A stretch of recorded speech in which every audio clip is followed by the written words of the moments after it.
सुप्रभात।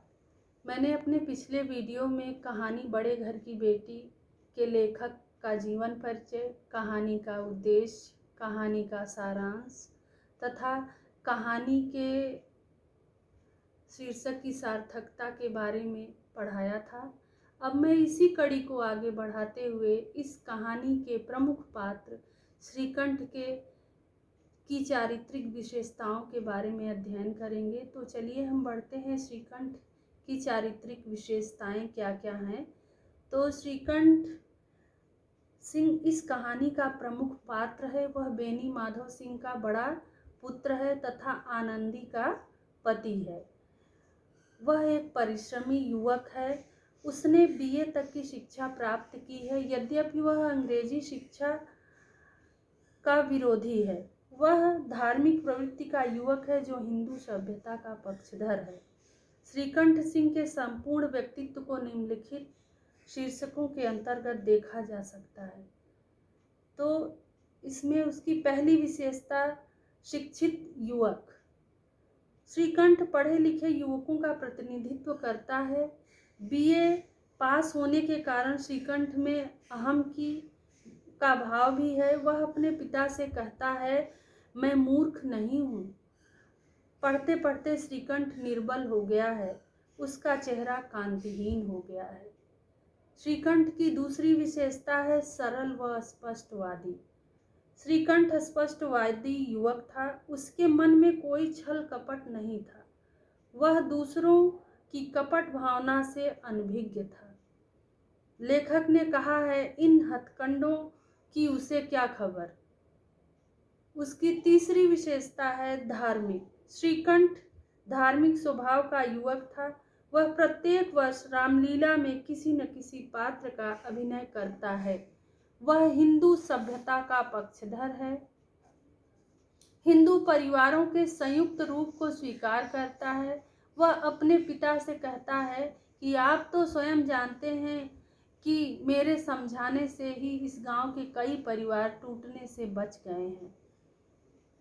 उसकी चौथी विशेषता है सिद्धांतवादी। वह एक स्वाभिमानी युवक है जो हर परिस्थिति में अपने सिद्धांतों की रक्षा करता है। स्त्रियों पर अत्याचार का विरोध करते हुए श्रीकंठ अपने सिद्धांतों को प्रकट करने में झिझकता नहीं है। अपने भाई के अत्याचार का विरोध करते हुए अपने पिता से वह कहता है कि लाल बिहारी को मैं अपना भाई नहीं मानता। उसकी पांचवी विशेषता है कर्तव्यनिष्ठ। श्रीकंठ एक कर्तव्यनिष्ठ युवक है। वह अपने परिवार के प्रति कर्तव्य का निर्वाह करता है। वह अपनी नौकरी के प्रति सदा सजग रहता है और इसी कर्तव्य परायणता के कारण वह घर से दूर भी रहता है। इस प्रकार उसके त्याग की भावना का भी परिचय मिलता है। तो ये रही श्रीकंठ की चारित्रिक विशेषताएं। अब हम आनंदी जो श्रीकंठ की पत्नी है तथा इस कहानी का मूल जो पात्र है वह आनंदी ही है। तो चलते हैं हम आनंदी के चरित्र चित्रण के बारे में आगे बढ़ते हैं।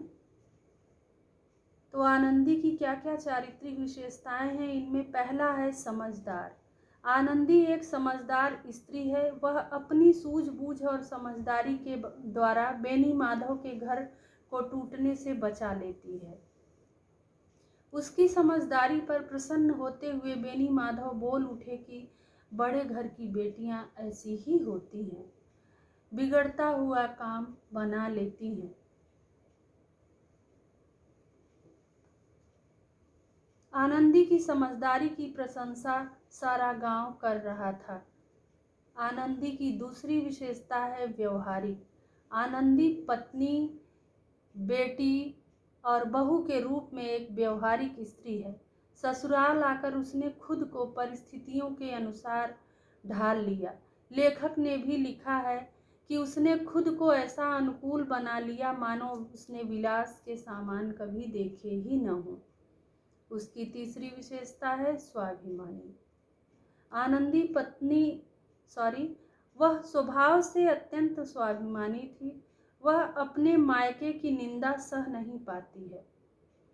अपने देवर को उत्तर देते हुए कहती है, हाथी मरा भी तो 9 लाख का, वहाँ इतना घी नित्य नाई कहाँ खा जाते हैं। उसकी चौथी विशेषता है कर्तव्य परायण। एक जिम्मेदार बहू की तरह आनंदी ने अपने घर के काम काज को भी संभाल रखा था। अपने घर के सभी लोगों का वह बहुत ख्याल रखती थी। कलह होने के बाद भी वह घर छोड़कर नहीं जाना चाहती थी। उसकी पांचवी विशेषता है उदार एवं क्षमाशील। आनंदी उदार एवं क्षमाशील थी। आनंदी ने लाल बिहारी की शिकायत तो की थी, लेकिन मन में पछता रही थी। वह स्वभाव से ही दयालु थी, दयावती थी।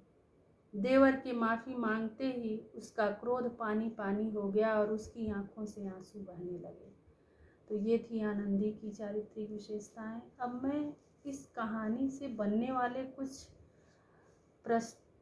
प्रश्नों के बारे में आपको जानकारी देना चाहती हूँ। तो सबसे पहले मैंने अपनी पिछली क्लास 9th में आप लोगों को ये बताया ही है कि कैसे इसके प्रश्न बनते हैं कहानी के, परंतु मैं फिर से इस कहानी के बारे में आपको बता देना चाहती हूँ कि जैसे ये कहानी है, इसकी जब आप इसको पढ़ेंगे बुक में तो आप देखेंगे कि इस कहानी में बेनी माधव नामक एक पात्र होता है, जिसके पितामह जमींदार और नंबरदार थे। उनके पास बड़े धन धान्य संपन्न थे। गांव का पक्का तालाब और मंदिर, जिनकी अब मरम्मत भी मुश्किल थी, उन्हीं के कीर्ति स्तंभ थे। बेनी माधव सिंह अपनी आधी से अधिक संपत्ति वकीलों को भेंट कर चुके थे। उनकी वर्तमान आय 1000 रुपये वार्षिक से अधिक न थी। ठाकुर साहब के 2 बेटे थे। बड़े का नाम श्रीकंठ सिंह था। उसने बहुत दिनों के परिश्रम और उद्योग के बाद बीए की डिग्री प्राप्त की थी। अब एक दफ्तर में नौकर था। छोटा लड़का लाल बिहारी सिंह दोहरे बदन का सजीला जवान था। भरा हुआ मुखड़ा, चौड़ी छाती, भैंस का 2 सेर ताजा दूध वह सवेरे उठकर पी जाता था। श्रीकंठ सिंह की दशा बिल्कुल विपरीत थी।